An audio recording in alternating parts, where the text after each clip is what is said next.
Hi, guys. Welcome back to the My Voice Her Story podcast. I'm your host, Cielo. New week, new episode. Hello there. Today, I'm speaking to a very strong woman that has been through a lot, and her story of survival is just unbelievable. Her name is Sarah Edmondson. She's a Canadian actress who has starred in the CBS series Salvation and more than 12 films for the Hallmark Channel and Lifetime. She is most known for her involvement and subsequent whistleblowing of the cult NXVIM, in which she was a victim of psychological and physical abuse by people she considered to be close friends. NXVIM was a cult that was known for sex trafficking, forced labor, and racketeering, and Sarah was instrumental in dismantling the cult and bringing various members of the company to justice. Her story has been covered widely by the media. She was featured in the documentary series The Vow, which premiered last year on HBO, and she wrote a best-selling memoir titled Scar, the true story of how I escaped NXVIM, the cult that bound my life. Sarah is here with us today to share her story in hopes that it can help anyone out there that feels trapped in life and wants to break free from it. Let's begin. Hi, Sarah. Welcome to the show. Thanks for having me. Thank you for being here and giving us your time.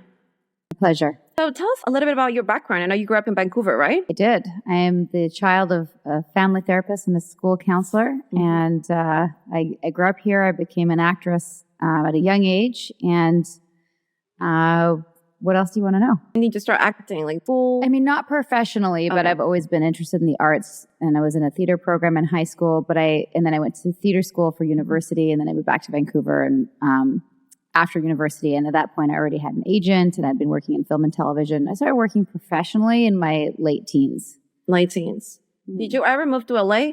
No, I never did that. I always thought I would, and then it was just never the right timing. And then at the time when I would have done that, is exactly when I got caught up in what we now know to be the cult known as NXVIM. But I didn't know that. I thought I was joining a personal and professional development program that was supposed to help me move through my own personal limitations and become the person that I was trying to be. So it was not obviously like the famous line from The Vow now, Mark Vicente said, nobody joins a cult. They join what they think is a good thing. Yeah. Yeah. Right? So talking about that, right? You've been so outspoken. Right You've been so outspoken about it. Yeah. So how did you get involved? So Mark, the person I just mentioned, I met at a film festival. He was the director of the movie called What the Bleep Do We Know, which at the time in the early 2000s was a very prolific movie and everyone was watching it. And I really respected him as a filmmaker because I thought that film, I don't think this now, but at the time I thought that movie really shifted consciousness and I wanted to make movies and media that were meaningful. Like, we spoke about earlier, having a career that's meaningful is one thing. And I was in a point in my career where being an actor wasn't very meaningful. And I was doing beer commercials and vampire TV shows and, things that didn't really fill my cup. And when I met Mark, I just thought he was great. And he told me about this humanitarian community where people were really working on themselves and like connecting with high level people to shift the world. And I was on board. I was like, okay. And then Google it. I just trusted him. And just so happened that there was a 5-day training a couple of weeks later and I jumped in. Was it training here in the U.S.? It was actually in Vancouver. It was the first one of its kind. Some people from Vancouver who had been taking trainings in Seattle and New York got together and rented a Holiday Inn. And I thought it was serendipitous that it was the first one in Vancouver. Then didn't have to travel. But after that, when I got further involved, I had to go to New York and Seattle for future trainings until 2009 when I opened my own center. I jumped ahead a bit. Yeah. Yeah. You were involved for like almost 10 years, right? In this organization? I was involved for 12 years total. 12 years total. And I've been out for 4 years. Okay. So what we're discussing is the last 16 years of my life total. Wow. Okay. Yeah. So what was the turning point? When you realized that there was something wrong with this organization? This is probably the most number one asked question. And it's a bit complicated, the answer. But the long and short of it is on day one. But the trainers were very skilled at essentially teaching you, and most of the trainers didn't have bad intentions. They were following what they'd been taught, when what they'd been taught from the higher ranks, who did have bad intentions, in my opinion, was that they wanted people on the very first day to know that if they felt uncomfortable, that's normal. And here's the thing, is there's truth in that. It is normal. If you're going to take a personal development program or go to therapy or do anything like that, you're going to be confronted and it's uncomfortable. And they said, when you feel discomfort, then you're going to have the urge to bolt, to leave. And we ask you to stay because you paid a lot of money and you're successful people, and all successful people you want to work through your issues, right? Don't you want to work through your issues? Yeah. Of course you do. Yeah. So mixed with that feeling of this is uncomfortable is also the feeling of I want to leave because something's not right.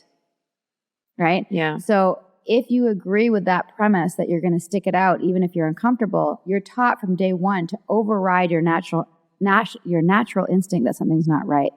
So to answer your question, day one, I didn't want to stay. I went home and even called Mark and said, what did you get me into? This is super weird. And he's like, everyone thinks that. It's always weird at the beginning. Wait till day 3. I didn't understand until much later that you can be fully indoctrinated into a new belief system within 3 days. If you're open and you're focused and you're sitting there and there's repetition, there's all these things that can be done to essentially hijack your mind. It's called undue influence. An old term is brainwashing, but that's not really used anymore. But to answer your question more fully, down the road, there were many, many red flags that if I had a concern about, I always went to the upper rank.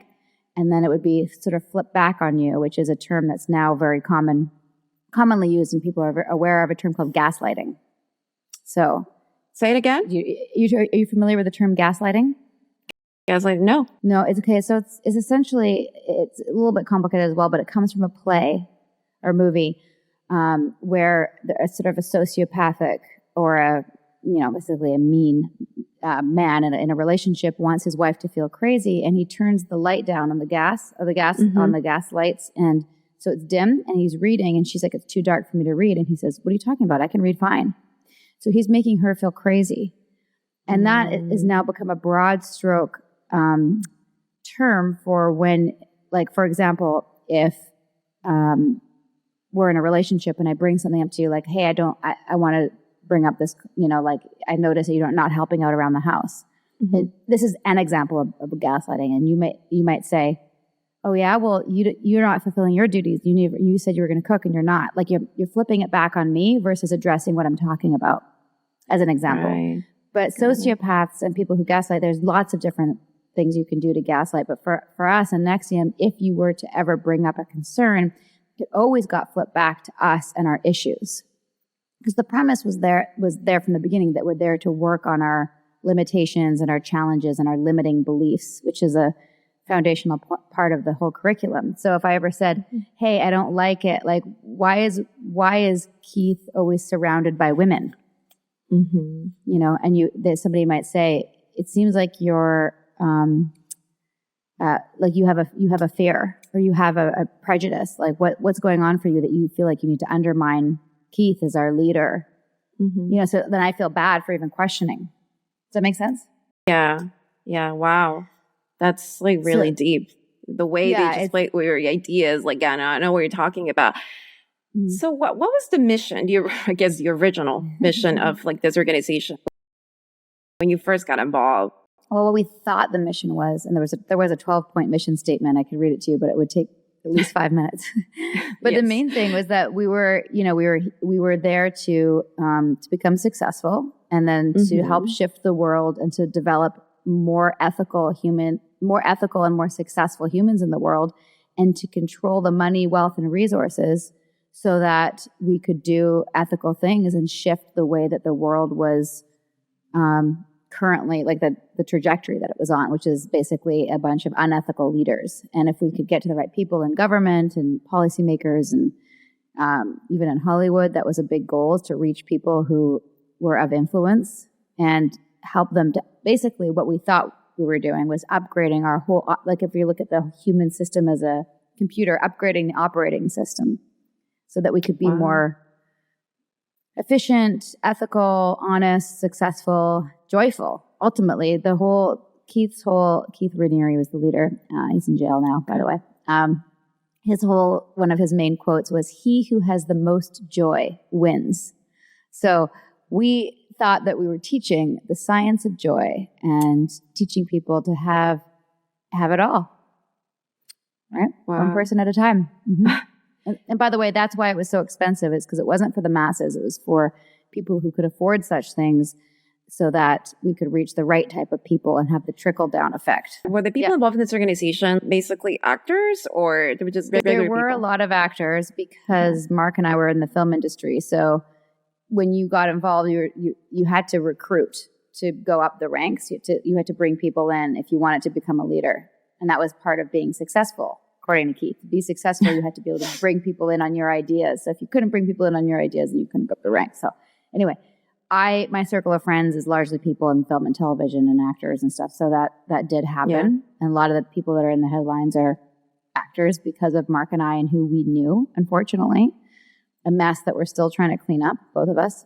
And in Mexico, it's a whole different group. There's a lot of people there who were children of politicians. There's a lot of like wealthy elite who were all, like their parents were all, the son of the former president of Mexico ran the center there. What? Yeah. That's so crazy. Yeah. Okay, I didn't know that. Yeah. Wow. Yeah. Where are you from, by the way? I meant to ask you. I'm Peruvian. I was born in Peru, raised in the US. Yeah. I'm a mix, yeah. But that's super crazy. Yeah, there's a huge NXVIM contingent in Mexico City, Monterrey, León, Guadalajara. Yep. It was really big there because of those people and how influential they were, right? Wow.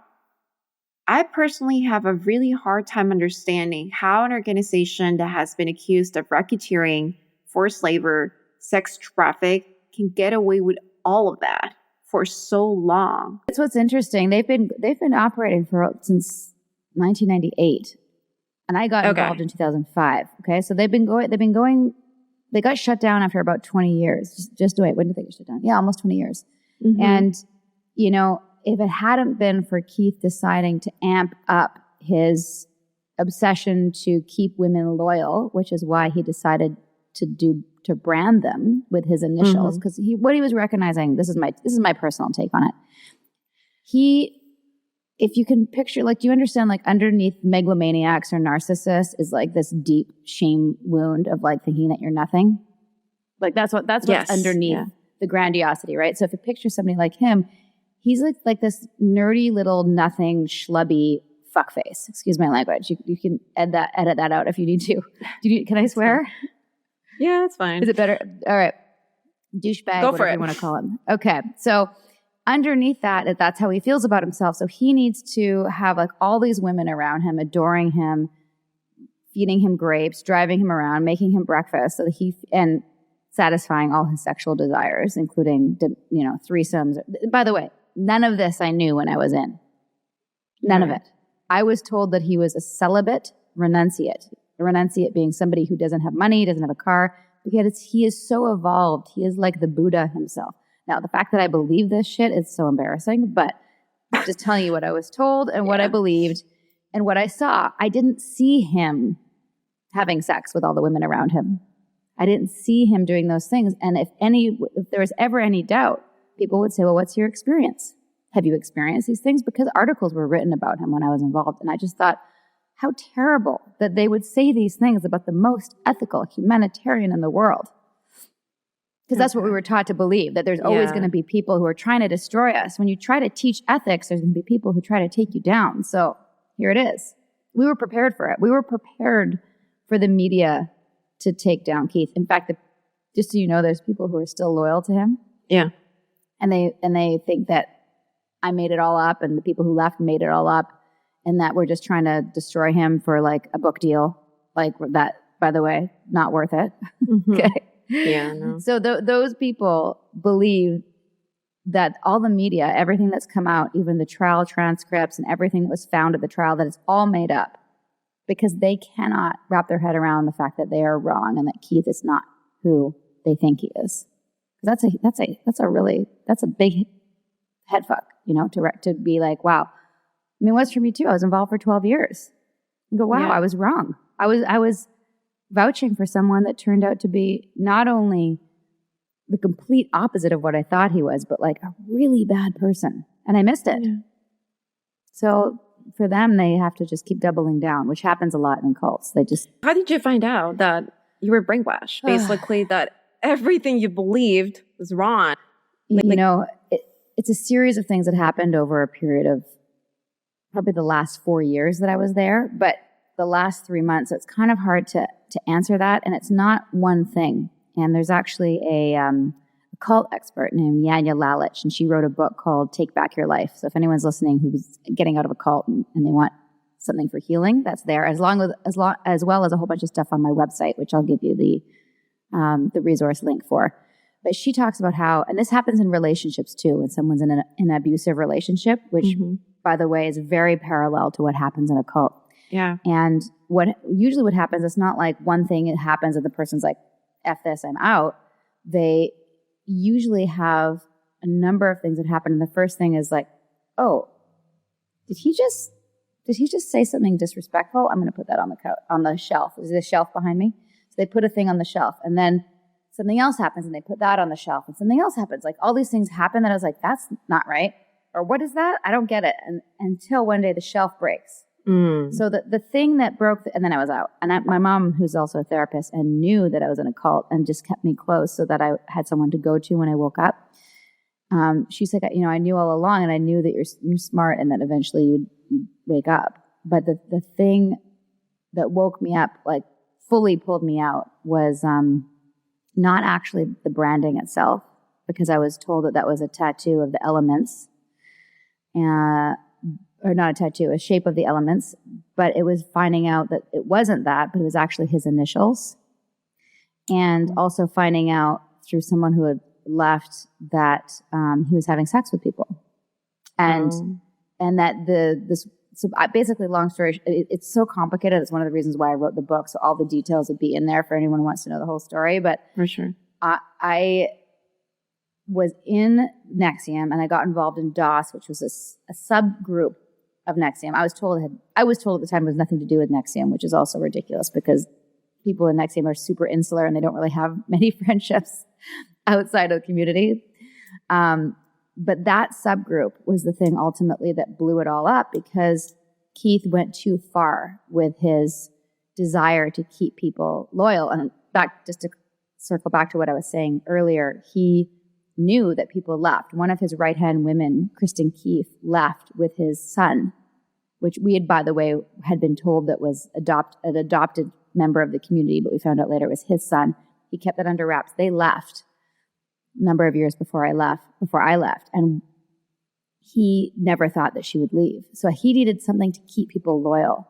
So he created DOS, where people were making a lifetime commitment to their master.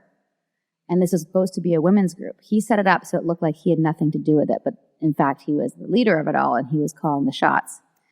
So when I figured out that, so it's like figuring out all of that, and I figured that out in a very short period of time with the help of Mark and Bonnie. Mark was the person who brought me in, and his wife, and they woke up before me. They didn't have the whole picture. None of us had the whole picture because everyone was so siloed, just like they do with terrorists. Like in terrorist cells, they keep everyone separate. Separate, yeah. Right, yeah, so no one knows really what's going on. But once we finally spoke and shared information, we were able to see pretty accurate puzzle of what was actually happening. You guys started connecting all the dots together, right? Yeah, okay. And I was like, whoa, he's having sex? Wait a second. People were getting assignments in DOS, and one of the DOS assignments was to go seduce Keith, to have sex with Keith. And I was like, oh, fuck, this is way worse than I thought.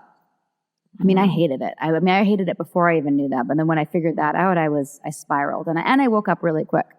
Mark helped me see that he was a sociopath and he was a liar. And Mark had caught him in some lies. And then I was out. And then I was first of all, I was out. And then I was trying to figure out how to get out and to take people with me, because I knew people had also signed up for what I had signed up for, but hadn't gone as far, like they hadn't been branded. And I knew they were going to be branded. So I had to save them. Mm-hmm. And then I tried to save as many people as I could, and I got pretty much most of them except for 30 out of thousands. Well, that's a big number. I mean, it was a big number, yeah. It's a big number. I mean, somewhere between, we don't know for sure, 16 to 20,000 people took the training, which is not a lot. 20,000 people for a group like this is actually a very unsuccessful cult, in my opinion. Which is just the beginning, right? You're just starting to become an advocate. Yes. Oh, no, yeah. No, I'm happy with what I've done. I just mean the group itself didn't actually reach that many people. Like, there's other groups out there that have millions of members. Wow. Millions. So to have 20,000 people go through it, Keith wasn't actually a very good cult leader because some people saw through it right away. Okay. Some people would come to take a training and they'd be like, especially if they had experience with other cults or other undue influence groups, or another term is coercive control. Those are terms that are more acceptable than brainwashing.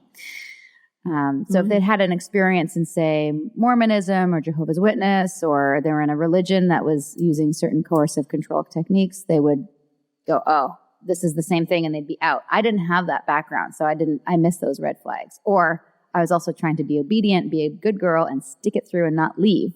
Right? I wanted to show that I was a good student.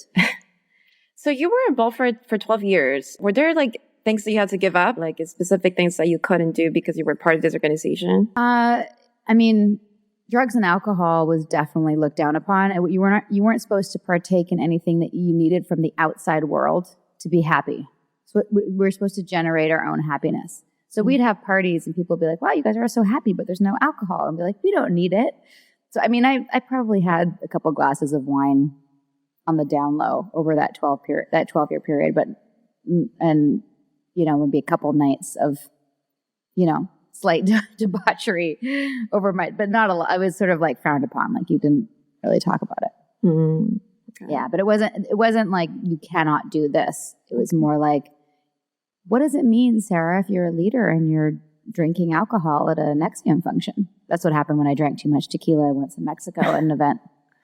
I got in trouble. I'm like, we were all drinking tequila. I don't know what to do. Hey, anyway, it's Mexico. Yeah. You have to drink tequila. I know. I didn't feel like I couldn't really. It's just part what you do there. Anyway. Okay. But yeah, I didn't really have to get it happens over time. Like if anyone who joins a group like this, if you know what's going to happen eventually, you'd never join. It happens slowly. And so like by the end of my time there, they were encouraging me to leave this apartment, the apartment that I'm in now, which is a beautiful condo in Vancouver. And they'd say, like, what does it mean that it's called it my attachment to materialism. Yeah. So they say, what does it mean that your attachment to materialism is more important than your growth, Sarah? That's gaslighting, by the way. So using my own values against me to get their objective met. Wow. Yeah. And it usually works. Yeah. Yeah. Because, we're human beings. Were you working as an actor when you were part of this organization? I was when I joined, and at first the tools, I say that loosely, helped me become a better actress, helped me be better with auditions, and helped me be more organized with follow-up and all the business components of being an actor. And then I stopped, I want to say, I don't know, like 6 years, I don't actually know, but at some point in my time in NXVIM, it became less of a priority. And again, because the higher ranks would say, what does it mean, Sarah, that you're acting over your growth? And that's okay if you want your attachment to your career to be more important than humanity. Gaslighting. Wow. Yeah. Now I'm so intrigued. The more I learn about NXVIM, the more you describe it to me, the more it sounds like Scientology. Oh, yeah. I mean, we didn't know that at the time. I didn't know much about Scientology, but now that I've done my research, and we also had Leah Remini and Mike Rinder, her two people who are very outspoken about Scientology on our podcast. My husband and I started a podcast called A Little Bit Culty, and we interviewed them, and I was like, wow, the similarities are so crazily similar. Now, I actually have since learned that Keith didn't have really an original thought in his head. He stole from many modalities, including Scientology. So actually Going Clear, which is a movie about Scientology, I took notes and I was like, oh my God. Like he literally uses the same words. He uses the word suppressives for people who are like against us or who are, naysayers. So he was not even creative. No. He just took ideas from Scientology. Yeah. Yeah, because it's how it sounds to me. It's like, oh, this is very similar to Scientology. Even though a lot of people, still involved in they don't believe it's true. Yeah. They're thanks to people like Mike and Leah, though, it's definitely, they're having a much harder time to recruit to new people. Like there's people who are in who aren't going to leave, but not many people are joining because they're aware. So you've been instrumental in dismantling the cult and obviously just bringing members to justice. Did you ever fear for your life? Oh, yeah. I mean, the first few months getting out, I was on high alert. I still struggle with PTSD. Certain things really trigger me and can send me on like a full, what I call it the doom spiral, where I'm just like not well emotionally. But, you know, in the first few months, I had extra locks installed on my doors. I don't know for sure if I was being followed, but other people apparently were being followed by private investigators. And the leadership tried to get me arrested. Somebody flew to Vancouver to speak with the Vancouver Police Department and showed them a bunch of like trumped up charges of like fake IP addresses to say that I committed a bunch of crimes so I'd get thrown in jail. Yeah, they really did. They just silenced defectors is what they did. So I feared for my life more so like legally, that they were going to try to mess with me legally, which they did. But thank goodness the Vancouver police were like, she didn't do any of these. Like there was no proof for any of it. And the main thing that they were trying to get me on was fraud. And they said that we had stopped the payments I had a bunch of students here in Vancouver that were making regular payments for a membership. As soon as I figured out what was going on, I told my administrative team, and someone in my team actually went in and canceled the payments, right? So that their credit card wouldn't be charged anymore. And the higher ranks in New York told the police that this was fraud. And they said, well, it would be fraud if I took the money. Yeah. But I didn't take the money. I stopped the money. So, and these people don't want to continue anymore because apparently it's a bad organization. They don't want to take classes. Why would you want them to keep paying if they don't want to be there? So they didn't have anything to arrest me on. And and I took over the Facebook page was the other thing they were trying to get me arrested for. And I had like a community Facebook page. I'm like, no, you guys aren't communicating with these people anymore. I was on a mission. I mean, I was so pissed. I was so angry. And of course, then the people who remained loyal, again, gaslighting would say, well, she seems really angry. She can't be trusted. Because in that paradigm, if you're angry, you're reactive, which means it's not like a healthy or safe emotion versus, no, I'm angry because there's a betrayal and I'm angry because something wrong happened. Right. But that they're in a cult, it was called a closed loop system of logic that is used to protect the leadership. So if anyone's upset, which is naturally so to be upset about something like this, they'd say, well, yeah, she's angry. So I mean, that's the mechanism I feel they use to cover themselves. Yes. Oh no, it's totally self-protective and brilliant actually, because you can't ever touch them. Yeah. I mean, obviously this was like very dangerous, but what kept you going? Was it your support network, people around you? Yeah, my family, my close family. I mean, I have other family that is completely not supportive, and I know they'll never listen to this, so I can say they were total assholes. just okay. awful. There's always some part of the family like that. Yeah. Yeah. There's just some real people who were like, I told you were in a cult. I'm like, yeah, so many people told me I was in a cult. I didn't think that I was, and there's nothing you could have said, Or you're human, you make mistakes. You try to see the best in people, and obviously you didn't know it was going to turn out this way. No, of course not. And I did the right thing when I found out. So I hope that most of my family was very happy to have me back, and very few people said I told you so. They're just like, welcome back, and supported me in my journey to fix things, which is to clean up my mess, to get people out, to educate people. Were you isolated from your family while you were part of the cult? Luckily I wasn't, because I never moved to New York, which was something that they were always trying to get me to do, right? Because I was too attached to my materialism. So I think one of the reasons why I'm not one of the people who are still loyal to Keith is because I always managed to keep one foot in reality. And I had a family, and I kind of kept my career a little bit. I do voiceover. So I do like cartoons and radio and voices for all sorts of different media. Anyway, that I never stopped. So I had this like world outside of NXVIM. And so I never fully gave everything up. The people who are still loyal really gave everything up to be in Albany, New York, to be with Keith sexually, which I never did, thank God. And so they really have to double down on that being like a good decision. I also, I was isolated in that I'd been trained, they're both like, as I said, therapist and counselor. I'd been trained to believe that what they did wasn't valuable. So I was isolated in that I didn't really respect their work, which I totally do now. But many people were for sure isolated from their family. If people were like their family wasn't supportive of Keith or what we were doing, we were told to cut them out, to shun them, and to like not engage with them because they were suppressive, which is what Scientology does too. Yeah, they do that. Yeah. How many members are still there, active? I would say, we don't know for sure, but somewhere between like 15 and 30 maybe. And they're not really active. Like they're just still believing Keith, and they think that all of us who left are bad and wrong and that we just made it all up. What has been the hardest part of this journey? I mean, a couple things. I think one, just reconciling that I spent my 30s here and wondering like what else I could have done with my life force and my energy had I put it towards something that was actually good.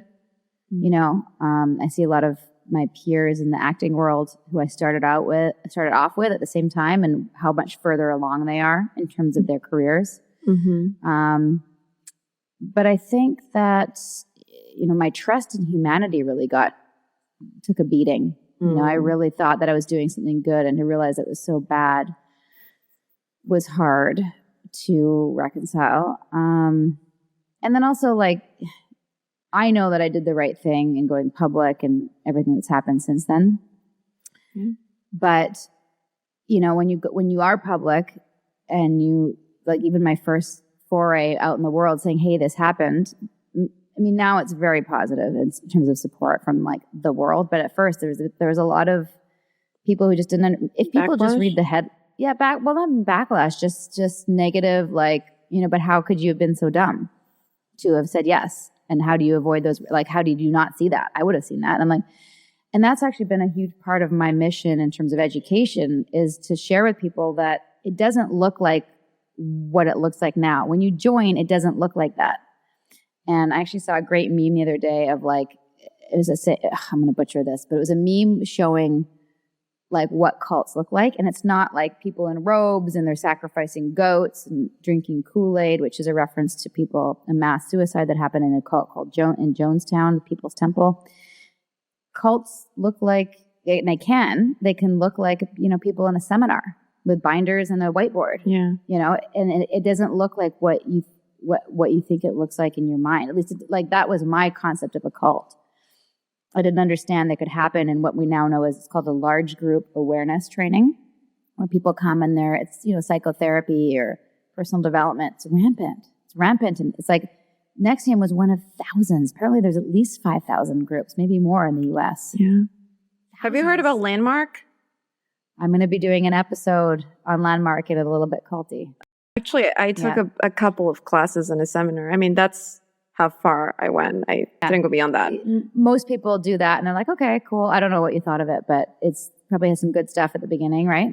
Yeah, I didn't want to, you know, continue. Like commit to it. Like it was really interesting. And actually a friend took me there, and she introduced me to the whole world of Landmark. I thought it was instructive, but I did not want to get involved. And a lot of people that I know were very committed to it, but I know a lot of people think it's a cult too. I mean, I don't know. It might not be. Well, this is one of the reasons we decided to do the podcast, because people write us all the time and they're saying, I'm part of this, I'm part of that. Do you think it's a cult? And what I've since learned from another cult survivor who's probably one of the top experts in the world, Stephen Hassan, he talks about this continuum of things that are more or less destructive. So a cult can do certain things that, like, for example, NXVIM, the fact that they're branding people and using blackmail and extortion for people for sex trafficking makes it over here, right? Yeah. Whereas Landmark, in my opinion, may be on this side of the continuum, but still employs certain things that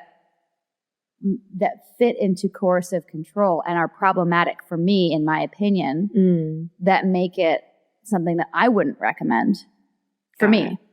Because like, for example, I'm sure you know, like if you said, well, I like the training, but I didn't want to commit. If one of their coaches had found you, they would have sat you down and said, why don't you want to commit? Do you see how your lack of commitment is causing you challenges in all areas of your life? What's that costing you? Why wouldn't you spend that money and put it on your growth? Right. And they manipulate you to They're really good at it. They're really good at it. And I was trained to do it. And they're trained to do it. And they think that they're doing it for you, but really it's for their own benefit. And ultimately what both groups do, and most of these groups do, which I think is what's bad and what makes it a cult. And then, in other words, what's it based on? It's based on a lie. And the lie is that you need to spend money to grow. You don't need to keep doing it. Like, yeah, if you want to evolve yourself and be a better person, that's normal, that's natural. You don't need to be part of that group. And they think that's the only place that'll fix you, and they make it the community. Both of these groups, I'm talking about all my experience with groups like this. You then think it's the community that you need to be a part of. And without it, you're not going to grow. Like when I left, I thought, oh my God, I'm never going to work on my issues. Until I read about it in a book that's what these groups do. They implant phobias so that you don't leave because you think that you're not going to be okay if you leave. In religions, you think you're going to die, that you're going to go blind, that you're going to get cancer. They tell you that if you leave, you're going to get cancer, be poor on the street if you leave the group. It's not true. Wow. Yeah, you can grow from a book. You can go to therapy. You don't need to devote your life force to coaching. Yeah, I personally believe that investing in your education, your knowledge, it's perfect. But obviously when someone is coercing you to do it, and that to me is like a huge red flag. Like, why are you pushing me to do something? Right? Yeah. Like that. And also if there's a discount, if they're like, well, if you don't sign up now, it's going to cost more. Like if you're being pressured. They just want to make money. That's honestly comes down to that. They want to, like, that's what I realized. Like, I think the training is great, but it's like, they just want to make money. They don't care about you. Yeah. And listen, making money in and of itself is fine. We all need to make money to live. That's the world we live in, right? But if you're making money based on a false premise and you're lying to people in order to get people in the door and get them to stay and make them indentured servitude, entering indentured servitude for life, in other words, slavery. Because by the way, all those people who coach Landmark, they don't get paid, or they're breaking all sorts of labor laws. I think if Landmark goes, in my opinion, I got to be careful legally. Yes, because they're very litigious, in my opinion. And actually, I don't know if leaders of Landmark have the strength to admit that they might be doing something wrong because they're so hell bent in being good, and like apparently they're taking extra measures and being like, see, people might think we're a cult, but this is why we're not a cult. It takes a lot of strength to go, oh, maybe what we're doing isn't good. We got to reevaluate this, which I think they have the capacity to do, because I don't think the leaders are sociopathic, whereas Keith is a sociopath. So there's it's a continuum. Yeah, that's a difference. Yeah. Well, I mean, it's good to know. I think the takeaway here, it's like you really need to look at your choices and think for yourself. That's very, very important.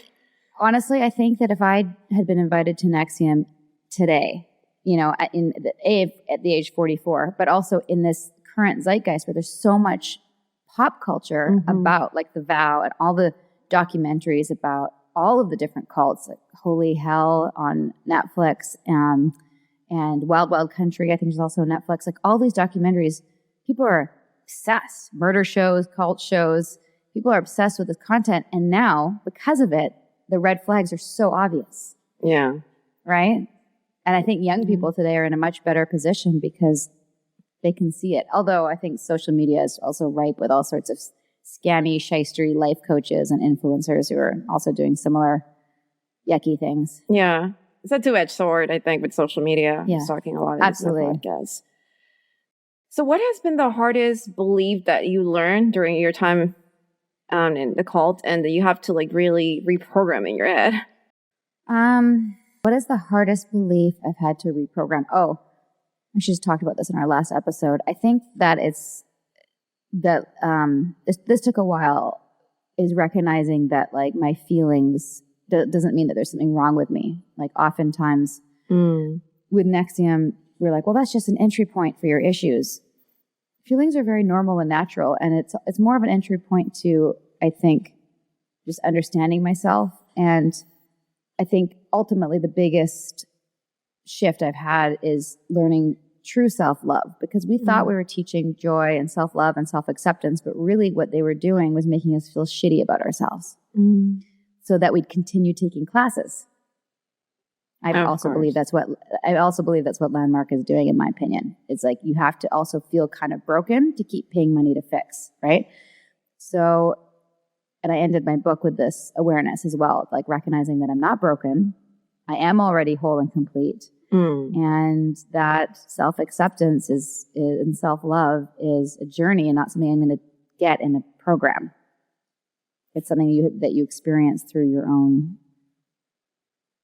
interface with life. And then when you're in an insular cult or insular group or community where there's a leader telling you constantly that you've got issues to work on, that just degrades your sense of self. You want to develop your sense of self. And that's a lifelong journey. And that comes with time and experience and loss and grief and all sorts of stuff. And self-awareness is a great thing. A lot of people aren't self-aware. They're very sleepy, very much asleep. But you don't need to join a cult to get it. I had to leave a cult. I had to leave the cult to get it. Okay. But yeah, thank you. I appreciate that. Yeah. Where can people find your book if they're interested in reading it? I'm interested now. Very interested. Yeah, I can send it to you as well, but it's on Amazon, and I actually narrated the Audible version. So it's on Audible if people want to listen. I personally I've got 2 kids. I don't have time to read books, but I like to listen to books these days. And I also narrated Yanya Lalich's book, Take Back Your Life. If anyone's listening to this and was in a cult or an abusive relationship and wants help with the healing, I recommend that book. And yeah, what else? This was 2020. HBO did a documentary called The Bow. So how did this project start? Did they reach out to you? They were interested? No, this is kind of a crazy story. So one of the filmmakers, it's a husband and wife team. She had taken our training peripherally. Many people took our training and didn't get involved like I did in terms of they just took like me. I took the Landmark training and never got involved. Okay. Yeah. So you're so she was like that. So she was peripheral, liked the training. Was actually trying to get her husband involved at the same time that Mark, who left just before me, was waking up. And she said, "We gotta film this," because she's like a seriously award-winning filmmaker. They did a film called The Square about the Arab Spring uprising in Egypt. Oh wow, yeah, and she's amazing. And so they started filming, and then we were waking up, and so we were just documenting our experience, not knowing what we were going to do with it. Also, a little bit for self-protection because they thought they were going to come after us, which they did. So we were making sure that everything was like documented. Yeah. So that if they said that we did this, we're like, no, we did this, and here it is because we filmed it.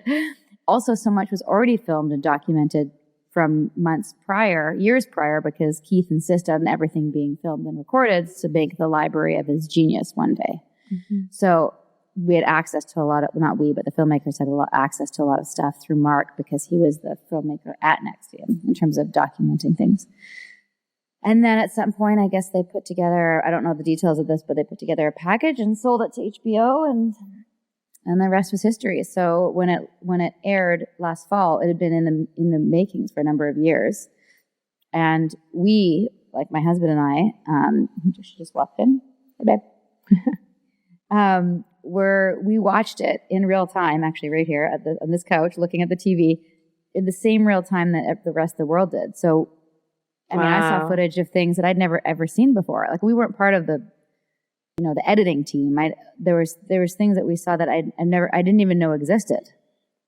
Footage of behind the scenes stuff of Keith with the women, and Keith with Allison. Like there's that scene of him enrolling her at the gym of volleyball, and it's like, ugh, if I'd seen that, I don't know what I probably wouldn't have kept going. So anyway, that was pretty heartbreaking to know all of that was happening behind closed doors when we were involved.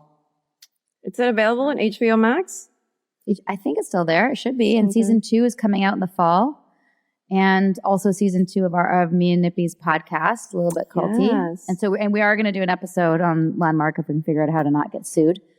And yeah, I mean, this is all really interesting to me because this is like a new world. And I feel for a lot of people listening to the podcast too. When it comes to NXVIM, what human quality within all of us they try to appeal to? And you know what I mean? Like people end up joining because there's a human quality that they appeal to. I think they appeal to, at least for me, is my idealism.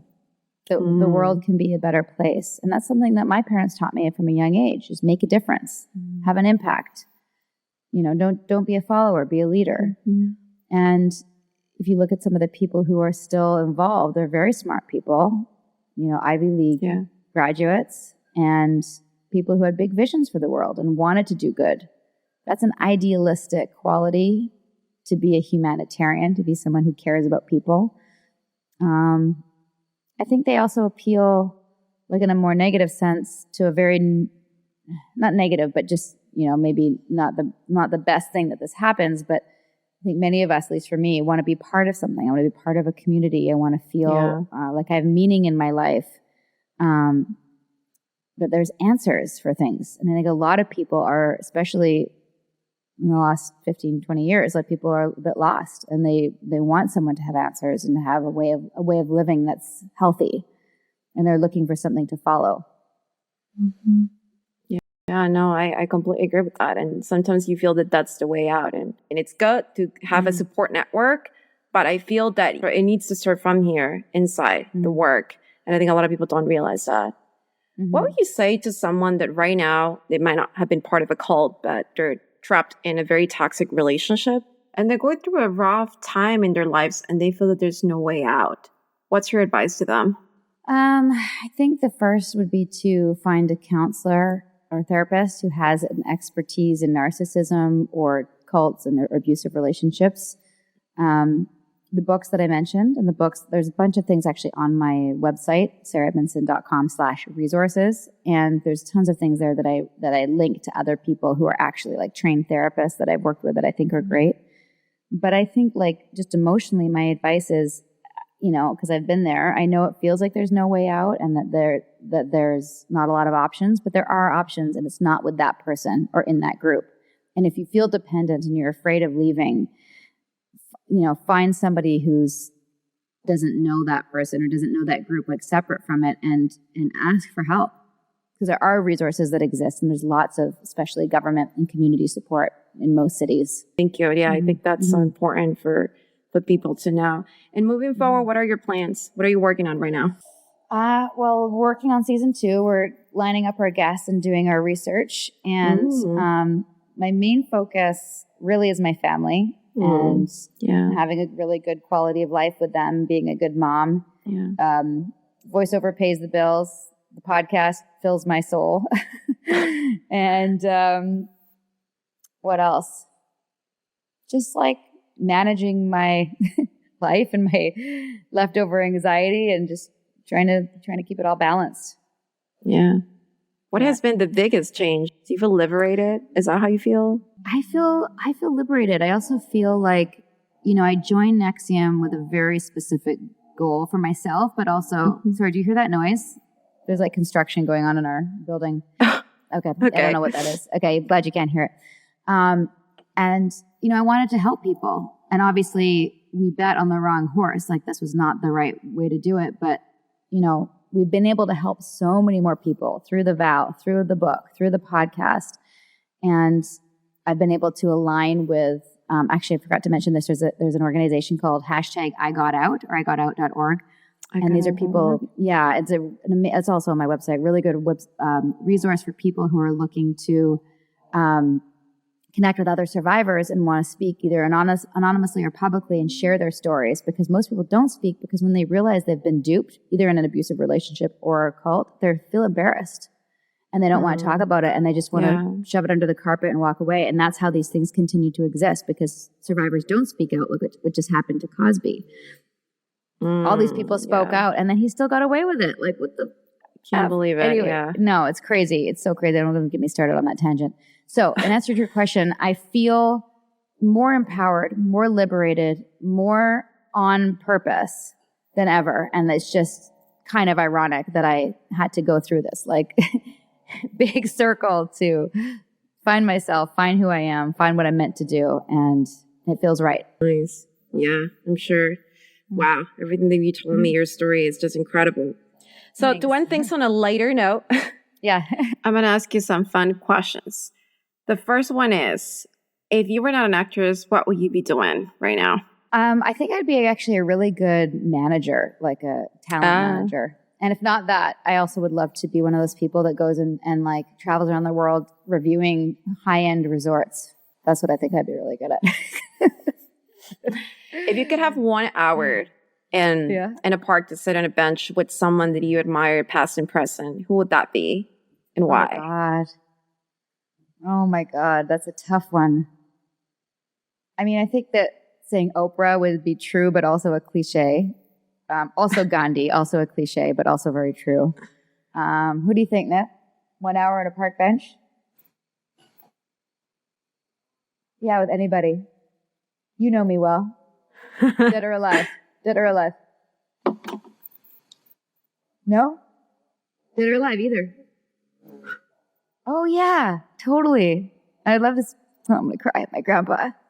Aww.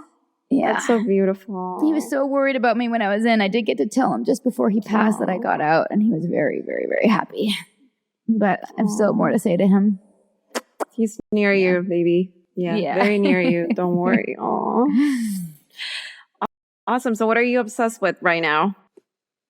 Celery juice. Oh, okay.